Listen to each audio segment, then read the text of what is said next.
Every month, for almost 14 years, my husband sent money to his sick sister. I never suspected anything until the day I met her in person.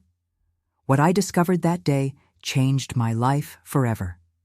Good morning, dear viewers. My name is Teresa. I'm 76 years old, and today I'm sharing a story from my life that I've kept secret for a long time. Before I begin, if you're watching now, please give this video a thumbs up, subscribe to the channel, and let me know in the comments where you're watching from. It helps me continue sharing my stories with you all. Let's go back to 1965. I was only 16 when I met Arnold. He was a handsome, hard-working young man with a promising future as a truck driver. Back then, being a trucker was a respected job, you know? The pay was good. And I, a simple girl from the suburbs of Chicago, daughter of farmers who moved to the city looking for a better life, saw in him a chance to build a family. We got married after 6 months of dating. My mother said it was too fast, that I barely knew the guy, but that's how things were back then. You fell in love and got married quickly. It wasn't like today where couples live together first to see if it works out.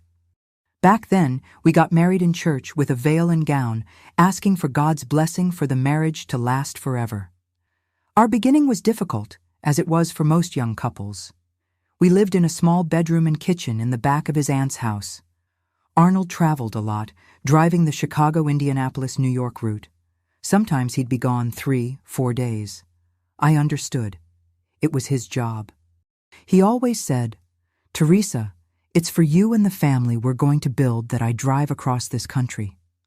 Soon, our first child, Charles Edward, was born. 2 years later, Mary Elizabeth arrived, and 3 years after that, Joseph Andrew. 3 children to raise, and there I was, juggling between diapers, bottles, and housekeeping while Arnold continued on the road. It was around our 2nd year of marriage that he told me about his sister, Celia. According to Arnold, she lived in Indianapolis and had health problems. He never specified exactly what the illness was, just said it was serious and that she needed constant help. Every month, without fail, he would set aside a good portion of his salary to send to her. "Teresa, she's my only sister. Our parents are gone. We only have each other. I can't abandon her," he would tell me with those brown eyes that convinced me of everything. And I, naive as I was, believed him. I even thought it was beautiful, that brotherly love, that concern. Many times, when money was tight at home, when we couldn't afford school supplies for the kids, or when Charles Edward's sneakers were worn through, I would look at the envelope Arnold set aside for Celia and feel a pang in my heart. But I never, ever questioned it. It was his family. I respected that. The years went by. Our life remained simple but stable. We lived in a small 2-story house in the suburbs. The children attended public school. I took in laundry to help with expenses, but we didn't go hungry. Arnold earned reasonably well as a truck driver, even though a considerable part of his salary went to this Celia. Something I found strange, but didn't question much, was the fact that we never visited this sister-in-law. During holidays, birthdays, there was never an invitation to meet her. When I suggested it, Arnold always changed the subject. He said she was very private, didn't like visitors, that her home environment needed to be controlled because of her illness. "One day we will, Teresa, but now's not a good time," he always answered. And I, raised to be a good wife, not to question my husband's decisions, accepted it. Today I wonder how I could have been so blind, so naive.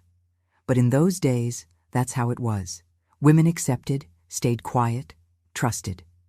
The routine was always the same. Arnold would leave for his trips, come home for a few days, and leave again. When he said he was going to New York, the trips lasted longer, usually a whole week. "It's farther away, Teresa, and the New York loads always pay more," he explained. And it made sense to me. It was in 1978, when we had been married for 13 years, that things began to change. Our children were growing up. Charles Edward was 12, Mary Elizabeth was 10, and Joseph Andrew was 7. I had managed to get a job as a sewing assistant in a small clothing factory near our home. I didn't earn much, but it helped with expenses. And I liked the work. I always had a knack for sewing, learned it from my mother since I was little. That March of 1978, I remember it like it was yesterday. I was arranging Arnold's things for another trip to New York. As I always did, I washed and ironed his shirts, sorted his socks, checked if any buttons were missing from his uniform. It was a routine I had faithfully followed for years. I picked up his coat, that navy blue coat he always wore on trips, to check if it needed any repairs. That's when I felt something in the inside pocket. I put my hand in and pulled out a homemade birthday card, decorated with colorful dots. I opened the card and read, "Happy birthday, my love. May God give you many years of life and health to continue being the wonderful father and husband you are.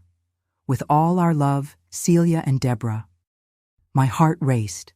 I read those words over and over, trying to find some explanation. Father? Husband? Who was Deborah? Why was his supposedly sick sister calling him my love and husband? Arnold's birthday had been in February, a month earlier. I had made a simple cake, bought a small gift, a new wallet since his was very worn. He barely ate the cake, said he was tired from the trip, and thanked me for the gift without much enthusiasm. Now I understood why that cold reaction. He had probably already celebrated with them, whoever they were. I put the card in my apron pocket with trembling hands. I didn't confront Arnold at that moment. Something inside me said I needed more proof, needed to better understand what was happening before making any accusations. Arnold left for another trip to New York the next day, not suspecting that I had found the card. He kissed me on the forehead, as he always did, hugged the children, and promised to bring a chocolate bar for each one when he returned. The scene was so familiar, so normal, but now there was a shadow over it, a doubt growing inside me. In the days that followed, I was alert to any detail, any clue that might help me understand what was happening. I didn't mention it to anyone, not even my best friend Louise, who lived next door. It was a pain, a suspicion that I kept just for myself. It was on Thursday of that week that I received a phone call that would change everything. The phone rang around 3 in the afternoon. Back then, having a telephone was rare in homes. We had managed to install one a few months earlier, and it was a source of pride in the neighborhood. "Hello? Good afternoon. This is Star Road Trucking Company. Could I speak with Mr. Arnold?" "He's not here, he's traveling. I'm his wife, Teresa." "Mrs. Teresa, we need to speak with him urgently. We have a load for New York that needs to leave today. The driver who was supposed to take it had a problem, and we thought of Arnold." "But he's already in New York," I said, confused. "He left Monday morning and should be returning soon." There was silence on the other end of the line. "In New York? Impossible, ma'am. The load he was supposed to take only got ready last night. He didn't leave for New York this week." I felt as if the ground was opening beneath my feet. My voice trembled as I responded. "There must be some mistake. My husband left for New York on Monday. He's worked for you for over 15 years. "Ma'am, we know. That's precisely why we're calling him. But he didn't pick up any load for New York this week. Perhaps you're confused." I hung up the phone with a trembling hand. No, I wasn't confused. Arnold told me clearly he was going to New York. He kissed me on the forehead, hugged the children, and left with his travel bag. Where had he gone? The doubt grew inside me like a tumor. That same week, while looking for the children's documents for school re-enrollment, I opened the drawer where Arnold kept his papers. At the bottom of the drawer, hidden under various documents, I found a checkbook from a different bank than ours and an envelope with Celia's name and an address in Indianapolis. I wrote the address on a piece of paper and kept it behind the photo in our wedding portrait. The irony didn't escape me, hiding the evidence of my husband's possible betrayal alongside the memory of the day we vowed fidelity to each other before God. The days that followed were filled with anguish. I needed to know the truth, but I was afraid of what I might discover. What if Arnold had another family? What if that Deborah mentioned in the card was his daughter? How would I face this reality with 3 children to raise and very little professional experience? But I've always been a woman of courage, even when I seemed fragile on the outside. I decided I would go to Indianapolis, to that address, to discover who Celia really was and what she meant in my husband's life. I waited until Arnold's next trip to New York, which happened 2 weeks later. On Friday, as soon as he left, I took the children to my friend Louise's house. I need to take care of some business in Indianapolis, I told her, without going into details. I'll be back tomorrow night. Could you watch the children? Louise, always helpful, accepted without asking too many questions. She must have noticed something strange in my behavior over the past few days, but respected my silence. I took my savings, money I kept hidden in the hot chocolate tin at the back of the kitchen cabinet. It wasn't much, but it would cover the round-trip bus fare to Indianapolis and leave some for emergencies. I put the birthday card in my purse. It was the only concrete proof I had. I wore my best dress, a light blue one with small flowers that I had sewn myself. I combed my hair neatly and applied subtle lipstick. I wanted to look presentable to face whatever I might find at that address in Indianapolis. I caught the bus at the station early in the morning. The trip to Indianapolis took about 3 hours, but to me, it seemed like an eternity. My heart was beating so hard that I felt the other passengers could hear it.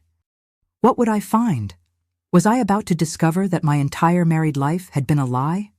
Or would there be a reasonable explanation for all this, and I would return home relieved, laughing at my fertile imagination? When I got off the bus in Indianapolis, I took another city bus that would take me to the neighborhood indicated in the address. It was a nice neighborhood, clearly more affluent than mine. The houses were larger, the gardens well kept, the streets cleaner. I finally reached the address. It was a corner house painted in light yellow with a beautiful garden in front and a small shop in the garage. A discreet sign announced, "Celia's Atelier, Custom Clothing."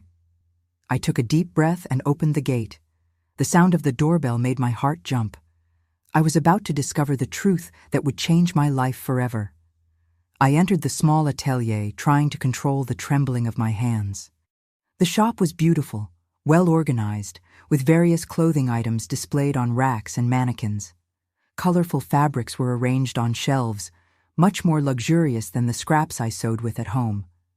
It was a welcoming, feminine environment that, under different circumstances, I would have admired. But at that moment, each detail only increased my anguish. A young girl appeared from the back of the shop. She must have been about 14, with long brown hair tied in a braid and eyes. My God, those eyes were identical to my Charles Edward's, identical to Arnold's. "Good morning, ma'am. Can I help you?" she asked with a friendly smile. I stood paralyzed for a few seconds, observing every detail of that young face. The shape of her nose, the slightly square chin, even the way she smiled, with her head slightly tilted to the side. Everything reminded me of Arnold. "I'm looking for Celia," I managed to say, my voice barely coming out.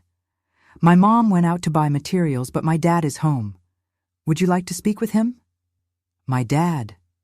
Those two simple words confirmed what my heart already knew. Deborah. She was the girl from the birthday card, my husband's daughter with another woman. "Yes, please," I replied automatically, though I wasn't prepared for what would follow. "Dad, there's a customer here looking for you," she shouted toward the back of the house. The seconds that followed seemed like an eternity. I heard footsteps approaching, and then there, standing in the doorway that separated the shop from the residence, was Arnold, my husband, the man who at that very moment should have been driving a truck to New York. Our eyes met, and I saw his face lose all color. His eyes widened in pure terror. For an instant, it seemed as if he had seen a ghost. And perhaps, in a way, that's exactly what it was. The ghost of the life he had built with lies, finally coming to collect its debts. "Teresa," he murmured, so softly I almost didn't hear. The girl looked confused from one to the other. "You know each other?" Before either of us could answer, a woman entered through the front door carrying bags. She was a pretty woman about my age, well-groomed hair, red lipstick, wearing an elegant dress that certainly cost more than all my clothes put together. "I'm back, honey. I found that fabric Mrs. Wilson wanted for the wedding dress." She stopped when she saw me. I'm sorry. I didn't know we had a customer. Celia, Arnold said, his voice choked. This is Teresa. She looked at me without understanding at first. Then slowly, her face changed. First confusion, then surprise, and finally the same expression of horror I had seen on Arnold's face. Teresa, you're... She didn't complete the sentence, but she didn't need to. She knew who I was. I took the card from my purse with trembling hands and held it up. I found this in his coat. Celia dropped the bags on the floor. Deborah looked at all of us, confused, trying to understand what was happening. Mom, Dad, who is she? Deborah, sweetie, go to your room, Celia asked, but the girl didn't move. No, she has the right to know, I said, surprised by the firmness in my own voice. After all, she's also a victim in this story. I turned to the young girl, whose eyes were now filled with fear and confusion. My name is Teresa. I've been married to your father for 13 years. We have 3 children together. The girl's face contorted in shock. She looked at her father, then at her mother, searching for some denial, some sign that what I was saying was a lie. But their silence confirmed everything. It's not true, is it, Dad? She begged, tears beginning to stream down her face. Tell me it's not true. Arnold seemed to have aged 10 years in those few minutes. He ran his hand over his face, a gesture I knew so well. He always did it when he was cornered. Deborah, I can explain. Explain what? Celia interrupted, her voice trembling with anger. That you have another family? That everything you've told us all these years was a lie? I sat down in a nearby chair. My legs could no longer support me. The shop that minutes before had seemed so cozy now suffocated me. I looked around and noticed the photographs on the wall. Arnold embracing Celia and Deborah, smiling in outings, birthdays, family moments that were stolen from me and my children. How long? I asked, looking directly at Arnold. Since when have you been maintaining this double life? He lowered his head, unable to face me. I met Celia in 1963, before you, Teresa. When Celia got pregnant in 1964, I was already dating you. I didn't know what to do. So you decided to marry me and maintain 2 families? My voice came out louder than I intended. For 14 years, Arnold, 14 years of lies. Celia approached me, her eyes now filled with tears. He told me he was a widower when Deborah was born, that he couldn't officially marry me because of his first wife's pension. I believed him, Teresa. Deborah, leaning against the wall, sobbed quietly. My heart ached for her. That innocent girl, born amid so many lies. And the money? I asked, turning again to Arnold. The money you said you sent to your sick sister every month? He didn't answer, but he didn't need to. It was obvious. The money that could have given my children a better life, that could have paid for courses, new clothes, dental treatment for Mary Elizabeth, was being used to maintain this other family, this beautiful house, this shop. Do you have children? Celia suddenly asked, drying her tears with the back of her hand, smudging the red lipstick. 3, I answered. Charles Edward, 12, Mary Elizabeth, 10, and Joseph Andrew, 7. And... I hesitated for a moment, my hand instinctively going to my belly. I just found out I'm expecting our 4th. Arnold raised his head abruptly upon hearing this, the shock evident on his face. He didn't know. I had only confirmed it the week before, but with all this situation, I hadn't found the right moment to tell him.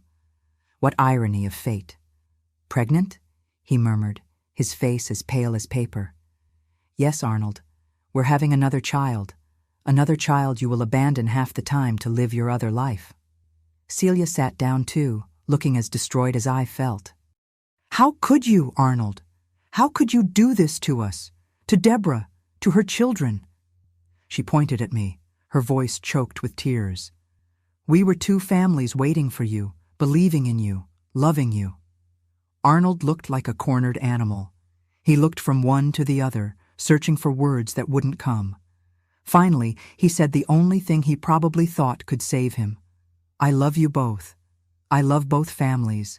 Please, try to understand. I didn't want to hurt anyone. Anger rose inside me like a wave. Didn't want to hurt anyone? And what are you doing now? Arnold, what have you done all these years? Every time you left home saying you were going to work to give us a better life, you were coming here. Every time you said you were in New York, you were here with them. Every penny that could have gone to our children's education, to improving our house, to giving them what we didn't have, you spent here. I looked around the house, much more comfortable than the small two-story house where I raised my children. Look at this place, Arnold. Look at the difference. While I took in laundry to supplement our income, you set up this shop for her. Celia seemed to realize something for the first time. You said you took in laundry. Arnold told me you were a teacher, that you had a good salary, that you didn't need financial help. I laughed bitterly. Teacher? I barely finished elementary school, Celia. I work as a sewing assistant in a clothing factory and do laundry in my spare time. We live in a small two-story house in the suburbs of Chicago. Our children have never had an expensive toy, never taken a vacation. Turning to Arnold, I continued, That's why you always resisted when I suggested we save for the children's education. That's why you always changed the subject when I talked about renovating the house. The money already had a set destination, didn't it? Deborah, who had been quiet for a while, suddenly spoke, her voice broken by sobs. I have siblings? I have siblings and never knew it.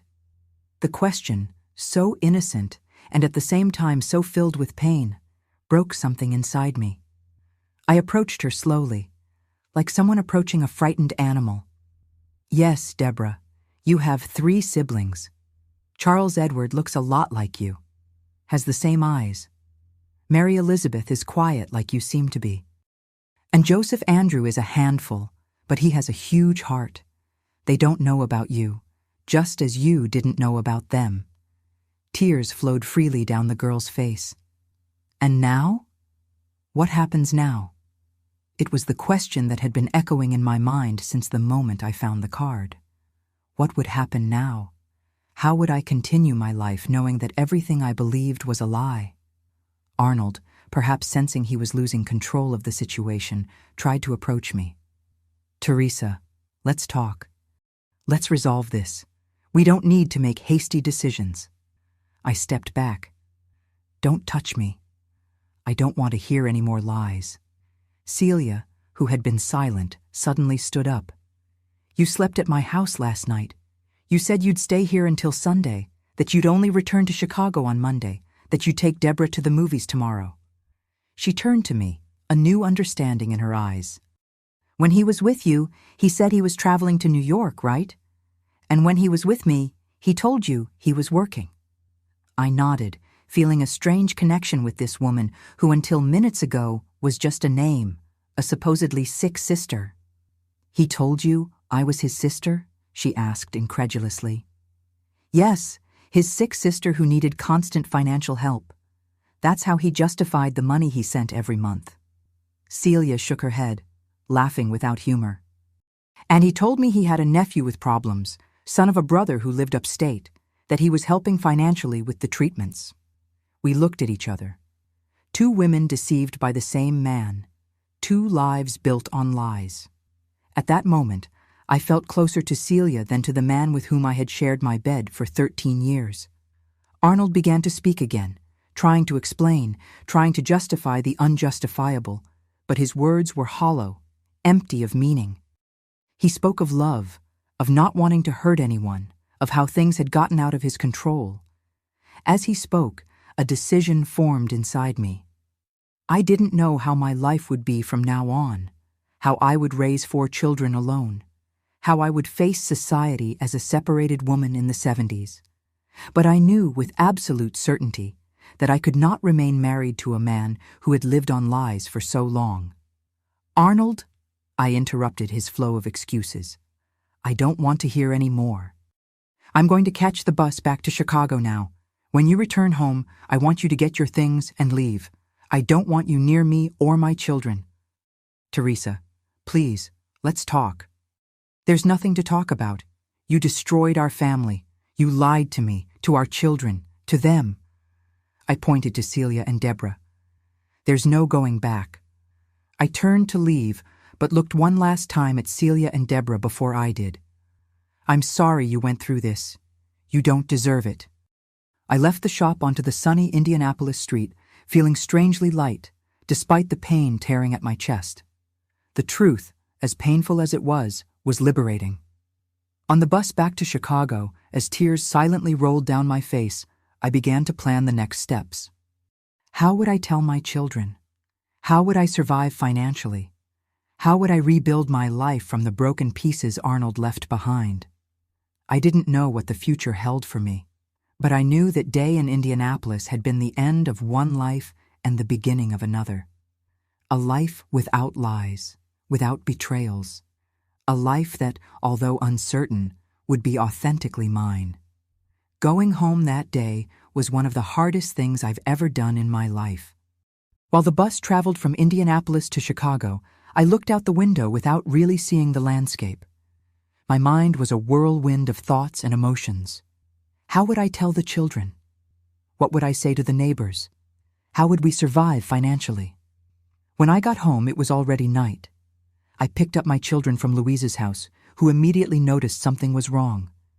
My swollen eyes and the desolate expression on my face must have given me away. Did something happen, Teresa? She asked softly, while the children played in the living room. We'll talk later, was all I could say. I took the children home and tried to act normally, but Charles Edward, always so observant, noticed I wasn't well. Mom, are you sick? He asked, his eyes, so similar to Deborah's I now knew, full of concern. No, son, just a little tired from the trip, I replied, forcing a smile. I put the children to bed early that night, telling a story I could barely focus on remembering. When I finally closed the door to their room, I collapsed on the living room sofa and cried like I had never cried before. I cried for myself, for my children, even for Celia and Deborah. All victims of Arnold's web of lies. On Sunday, Arnold was supposed to return from his trip to New York. I spent the whole day mentally rehearsing what I would say to him, how I would demand he leave the house. But he didn't come that Sunday or Monday. On Tuesday, when the children were already asking insistently about their father, I received a call from the trucking company. Arnold had quit. He gave no explanations, just left a letter resigning from his position and never showed up again. That's when I understood that he wouldn't return, wouldn't have the courage to face what he had done. He would abandon me and the children, just as he had probably abandoned Celia and Deborah. The days that followed were pure desperation. The money we had saved was little. It would barely cover a month of expenses. My salary as a sewing assistant wouldn't be enough to support the house and 4 children. 3 already born and 1 on the way. It was at this moment that sewing, the skill I learned from my mother since I was little, became my lifeline. I began to accept small repair and alteration jobs for the neighborhood. I put ads in local markets. I offered my services at the school gate when picking up the children. At first, it was so little that it barely made a difference in the budget, but gradually, the clientele grew. People began to seek me out not just for repairs, but to make new clothes, curtains, tablecloths. My work was neat, and my prices were fair. Soon, the living room of our small house was transformed into an improvised atelier, with fabric scraps, threads, and an old sewing machine I had bought secondhand. Meanwhile, my belly grew, as did the curiosity of the neighborhood. In the 70s, a woman alone, pregnant, raising 3 children, was the target of many comments and looks of disapproval. I invented a story that Arnold had found a better job in another state and that we would soon move there. It was easier than explaining the truth, than exposing my children to the shame of having a father who led a double life. I clearly remember the day I received an unexpected call. It was Celia. "Teresa, this is Celia from Indianapolis." My heart raced. What did she want? Did she have news of Arnold? "Has Arnold returned there?" she asked, her voice tense. "No," I replied. "He hasn't come back. He quit the trucking company and disappeared." There was silence on the other end of the line, then a sigh. "Here, too. disappeared without a trace, left only a letter asking for forgiveness, saying he didn't deserve either of us. I can't explain what I felt at that moment. Anger, of course, for him abandoning the children, but also a strange relief at not having to face him, not having to hear more of his lies. "How are you?" Celia asked, surprising me with the genuine concern in her voice.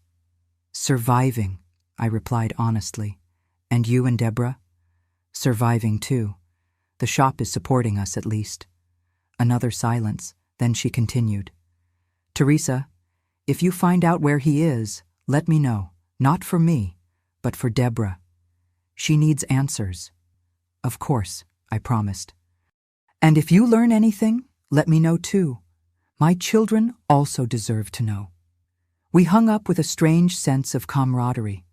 We were two women abandoned by the same man, two mothers trying to protect their children from the pain of rejection.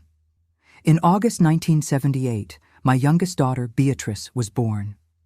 The delivery was difficult, complicated by the stress and worries of the last few months. But when I held that little one in my arms, a new feeling of determination was born in me.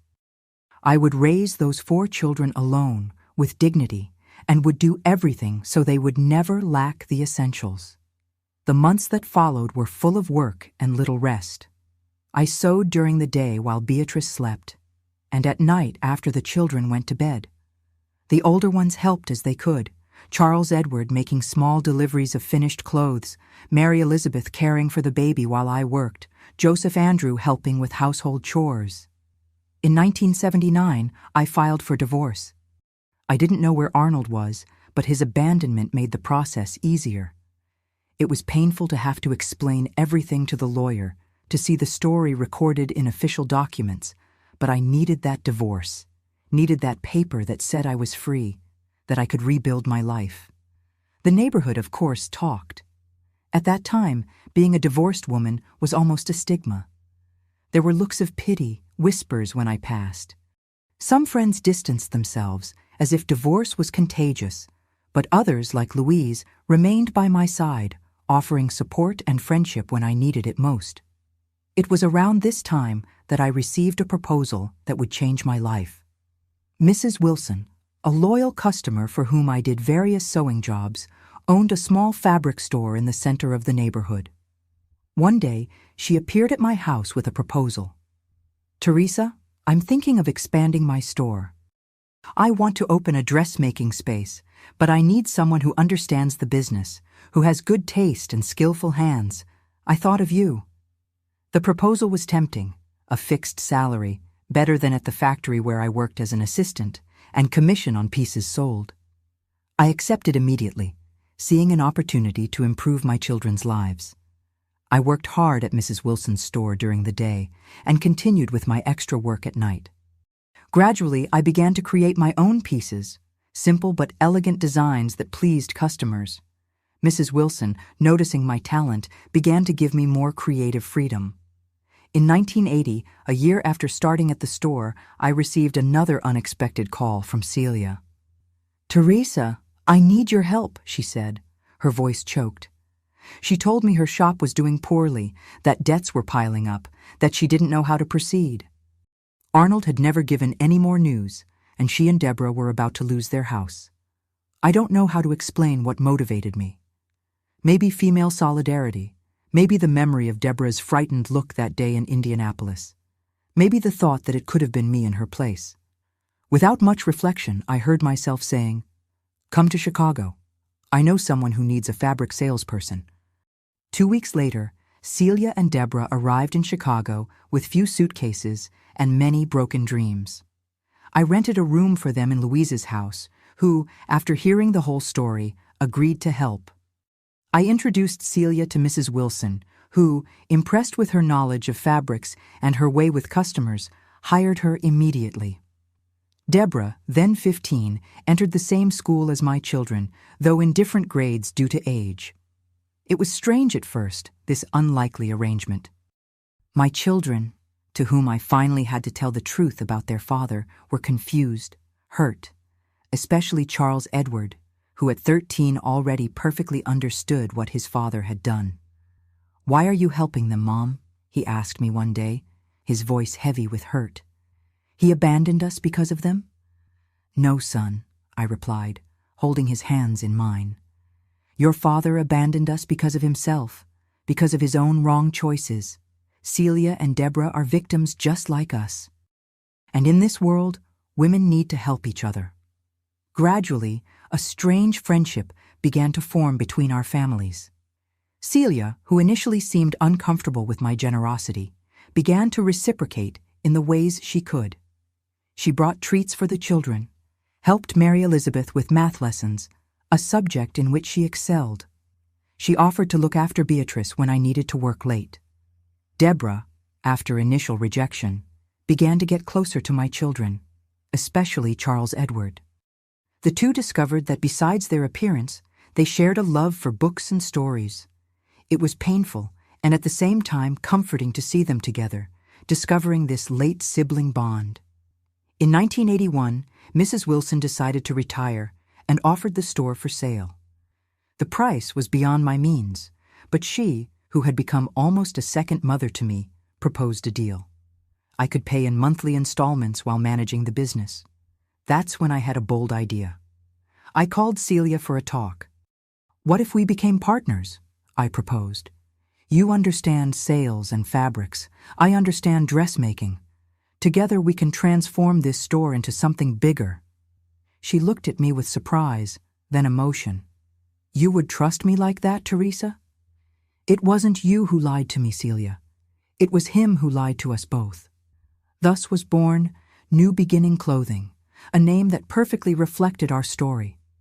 Celia took care of sales and administration. I handled creation and production. At first, it was just the two of us, working from dawn to dusk, but soon the business began to grow and we were able to hire assistants.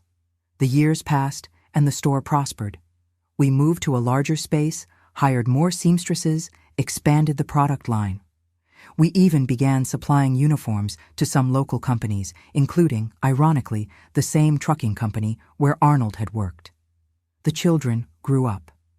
Charles Edward, always studious, earned a scholarship to college and graduated in engineering. Mary Elizabeth followed in my footsteps and became interested in fashion, becoming a talented designer who brought new ideas to the business. Joseph Andrew, with his communicative way, naturally took over the sales area when Celia began to reduce her pace due to age.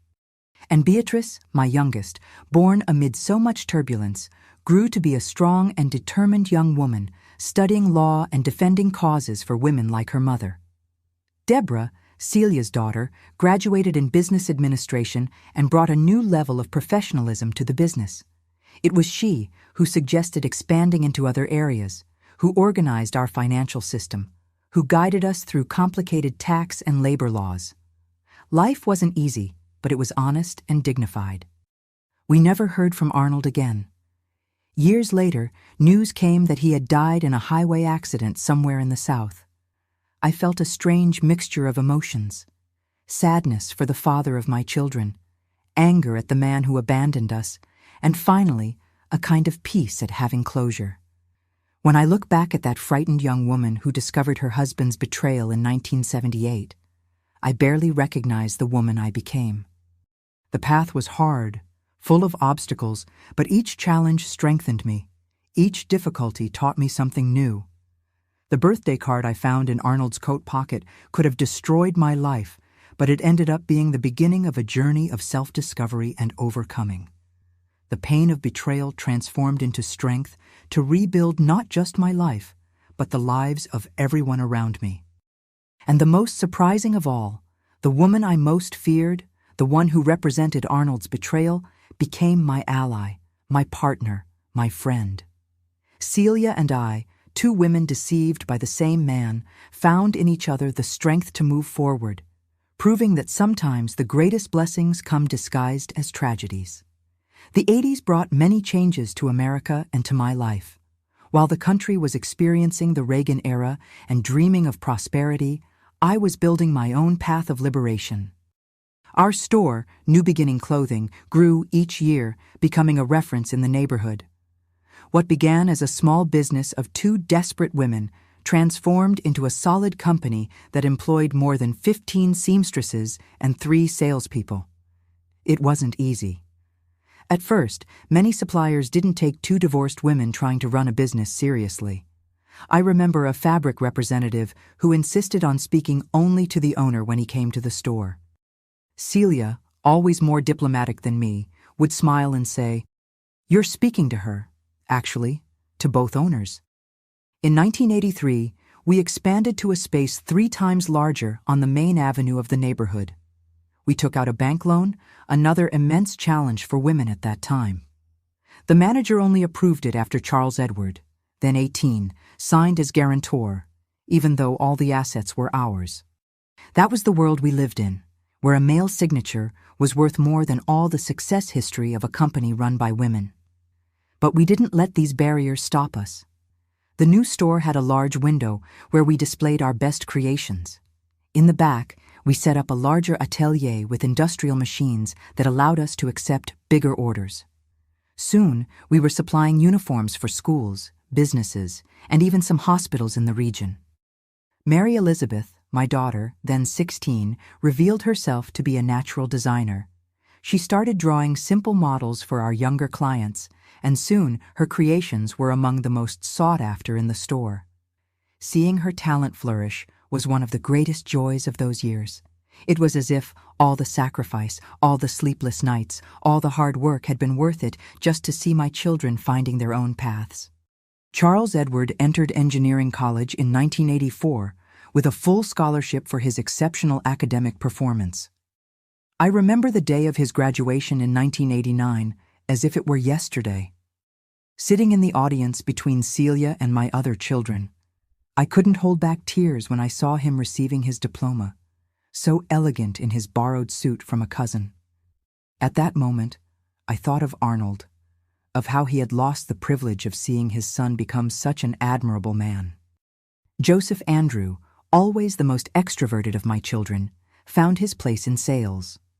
Since adolescence, he helped in the store on Saturdays, charming customers with his natural charisma. When he turned 18 in 1989, he was already our main salesperson, with a special talent for negotiating with suppliers and winning new clients. And Beatrice, my youngest, born amid that storm of 1978, grew up as a strong and determined girl. From an early age, she showed a sharp intelligence and a sense of justice that often surprised me. When a teacher suggested that she should follow a career in cutting and sewing like her mother Beatrice, then only 10, replied that she wanted to be a lawyer to defend women like her mother, who had to fight against everything and everyone to survive. Deborah, Celia's daughter, graduated in business administration in 1986 and brought a new perspective to our business.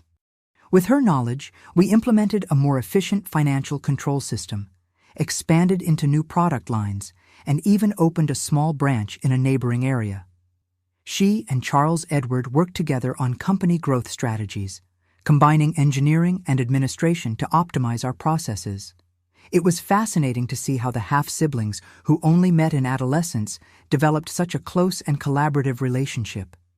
Deborah and Charles Edward had the same analytical look, the same quiet determination. Mary Elizabeth and Deborah shared a refined aesthetic sense, though expressed in different ways, one in fashion, the other in the impeccable organization of spreadsheets and reports. I can't say everything was perfect. There were difficult moments, heated discussions, contested decisions, as in any family. And yes, we had become an unconventional family, united by bonds stronger than blood. There was the economic recession of the early 80s, the various economic plans that turned our planning upside down, the galloping inflation that made it almost impossible to price our products. In 1986, during an economic downturn, we almost lost everything. Frozen prices combined with scarcity of raw materials put us in an impossible position. I remember sleepless nights, sitting at the kitchen table with Celia and Deborah, trying to find a way out of the economic maze the country had gotten into. It was Charles Edward who suggested we diversify into repair and adjustment services that could be priced by hours of work and not just by the value of the final product. Joseph Andrew found a cotton producers cooperative in rural areas that accepted terms that allowed us to survive in the frozen market. And Mary Elizabeth created a line of accessories made with scraps that would have been discarded, transforming potential waste into a new source of income. Once again, adversity strengthened us instead of defeating us. We emerged from the economic crisis stronger, more diversified, and more united as a family and as a company. In 1990, when the country entered another recession, we faced another crisis. We had saved for years to buy a larger property for the store, and suddenly a large part of that money was inaccessible. There were months of hardship, reorganization, even more intense work. It was during this time that Celia began to show the first signs of fatigue. Older than me by a few years, she was already in her 50s, and the stress of previous years had taken its toll. It started with small things: frequent headaches, lack of appetite, fatigue that didn't pass with rest. In early 1991 came the diagnosis that devastated us: breast cancer, already at an advanced stage. Celia had ignored the signs, too busy taking care of the business, too busy ensuring Deborah's future. The months that followed were an emotional roller coaster. Surgery, chemotherapy, radiation. Good days followed by terrible days. Deborah, devastated by the possibility of losing her mother, found strength to continue managing the store while I accompanied Celia to treatments. It was strange how life came full circle.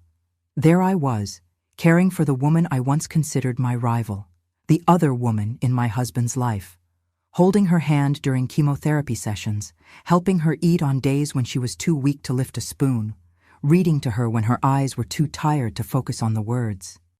On one of those afternoons at the hospital, while waiting for the doctor, Celia held my hand and said something I'll never forget.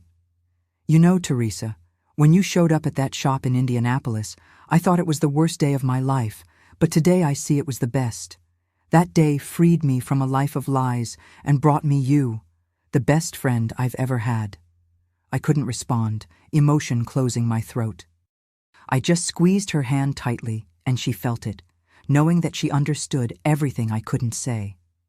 Celia fought bravely for 4 years.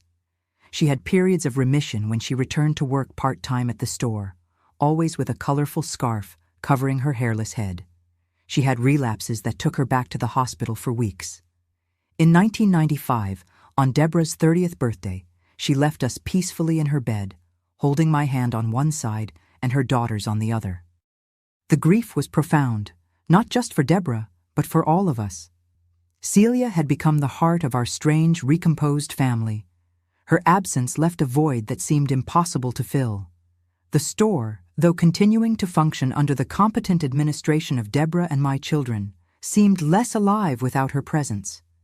It was during this period of mourning that I made a decision that surprised everyone. Using my savings and a loan that Charles Edward helped me get, I bought a larger house, with enough space for all of us, me, my 4 children, and Deborah, if she wanted to join us. I remember the expression on her face when I made the invitation, a mixture of surprise, emotion, and a touch of hesitation. "Are you sure, Teresa? Wouldn't it be strange for your children?" "My children have considered you family for years, Deborah, and so do I. Your mother was like a sister to me, and you are like a daughter. Our family has never been conventional anyway." She accepted. And so we began a new chapter. The new house, though not luxurious, was spacious and welcoming. Everyone had their own room, and there was still space for a sewing room where I continued creating, even if I spent less time at the store. Charles Edward got married in 1996 to Anna, a colleague from the engineering firm where he worked. The following year, my first grandchild, Gabriel, was born. Holding him in my arms for the first time was an indescribable experience. Looking at that perfect little face, I thought of all the journey that brought me there. The birthday card in Arnold's pocket, the discovery in Indianapolis, the years of struggle to rebuild my life, the unlikely friendship with Celia, the growth of the store, the crises overcome, each difficulty, each tear, each night of work until exhaustion. Everything had been worth it to reach that moment, to see my family growing, prosperous, united, in a way I never imagined possible. Mary Elizabeth graduated in fashion design in 1998 and completely took over the creative direction of the store. Her talent elevated our creations to a new level, attracting a more diverse clientele and expanding our reputation beyond the neighborhood. Joseph Andrew married young at 23 to his high school sweetheart and had 2 children in quick succession. Despite the early family responsibilities, he never stopped contributing to the business, becoming our commercial director and main person responsible for negotiations with suppliers and corporate clients. Beatrice, my youngest, completed law school in 1999, and although she opened her own office, always dedicated part of her time to taking care of the legal aspects of our company, ensuring everything was in compliance with labor and tax laws. And Deborah, who initially thought of building her career in a large company, decided to stay in the family business, assuming the role her mother had left and expanding it. Under her efficient administration, we opened 2 more branches by the end of the 90s, transforming the small clothing business born out of adversity into a respected network in local commerce. As the new millennium approached, I looked back and could hardly believe the transformation of my life, from the naive young woman who blindly believed in her husband to the respected businesswoman who had raised 4 children with dignity, from the betrayed and abandoned woman to the matriarch of an unconventional but extremely united family. The scars were still there, of course. There were moments when the memory of the betrayal still hurt, when Celia's absence still weighed, when the fatigue of years of struggle threatened to overcome me. But these scars had become marks of a battle won, silent witnesses of my ability to overcome, to reinvent myself, to transform pain into strength. As my mother used to say, God writes straight with crooked lines. What seemed to be the end of my world that Saturday in Indianapolis ended up being the beginning of a more authentic, fuller, and surprisingly happier life than I ever imagined possible. The new millennium arrived, bringing transformations to the world and profound reflections for me. At 76, looking back, I see a life I could never have imagined when I was that frightened young woman of 1978, discovering her husband's betrayal. The year 2000 was special for our family. We celebrated 20 years of New Beginning Clothing with a celebration that gathered old and new employees, loyal customers, suppliers who had become friends, and of course, all our unconventional family. I remember being on the small improvised stage, looking at that room full of smiling faces and feeling a wave of gratitude so intense I could barely speak. Deborah was by my side, holding my hand as if she sensed my emotion. The daughter life gave me, not by blood, but by a destiny that transformed tragedy into blessing. At that moment, I felt Celia's presence, as if she were there, smiling with that warm smile she maintained even in the most difficult days of her illness. We started as 2 broken women, I finally managed to say, with children to raise and broken hearts. We had little beyond our hands, our determination, and a skill with needle and thread. Look at us now. Tears flowed freely down my face, but they weren't tears of sadness. They were of recognition for the path traveled, for lives transformed, for the legacy we were building. The business continued to prosper in the following years. In 2002, we expanded into the corporate uniform sector, a more stable market that protected us from economic fluctuations.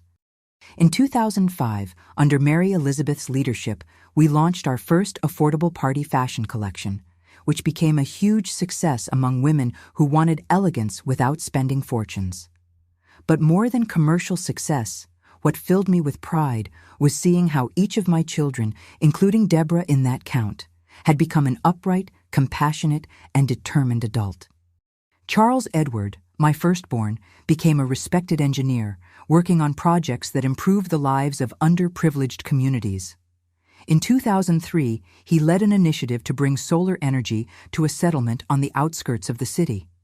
When asked where his passion for social projects came from, he replied, "I learned from my mother that difficulties can be springboards, not obstacles." Mary Elizabeth transformed her fashion talent into a platform to empower other women.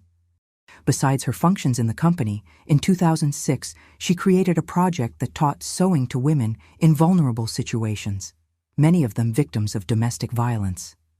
"My mother rebuilt her life with a needle and thread," she would tell her students. "You can too." Joseph Andrew, always the most communicative, became the public face of our business. It was he who negotiated our first major international partnership in 2008 with a European brand seeking ethical production in the United States. His natural charisma opened doors, but it was his integrity that kept those doors open.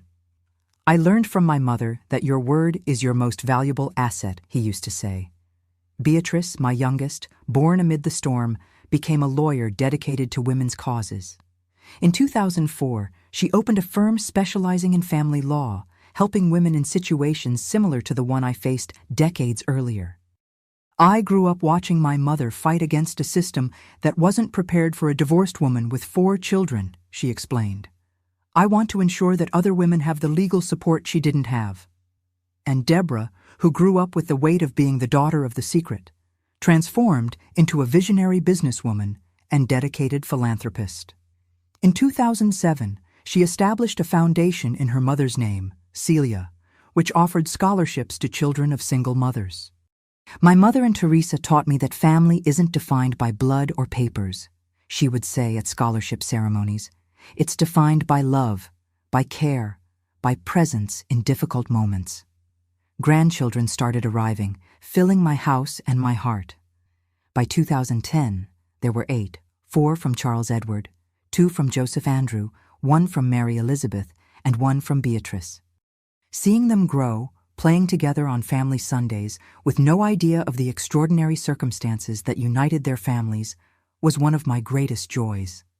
In 2012, at 63, I decided to reduce my active participation in the company.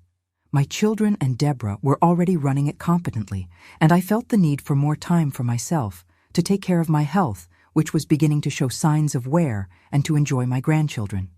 It wasn't a complete retirement. I still went to the store a few times a week, still created special pieces for old customers, still participated in important decisions, but now I had time for small joys, teaching grandchildren to sew, cultivating a small herb garden on the porch, participating in a reading group at the neighborhood library. It was in this calmer phase that I began to reflect deeply on my journey and the legacy I would leave.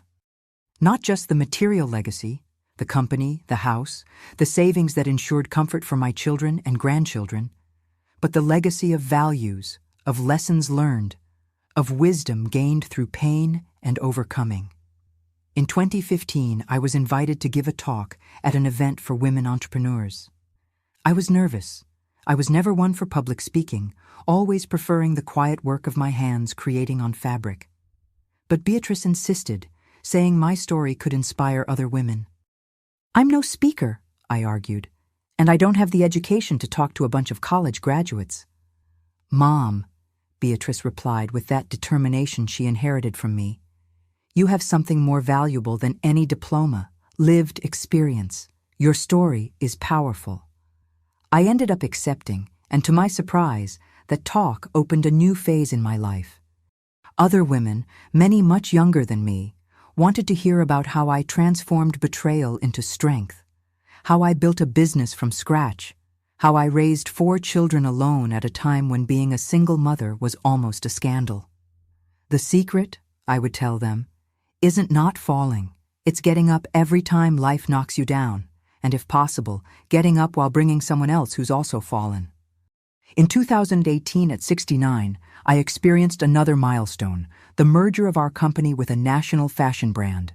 It wasn't a sale, but a partnership that allowed New Beginning Clothing to expand to other cities while maintaining its values and essence.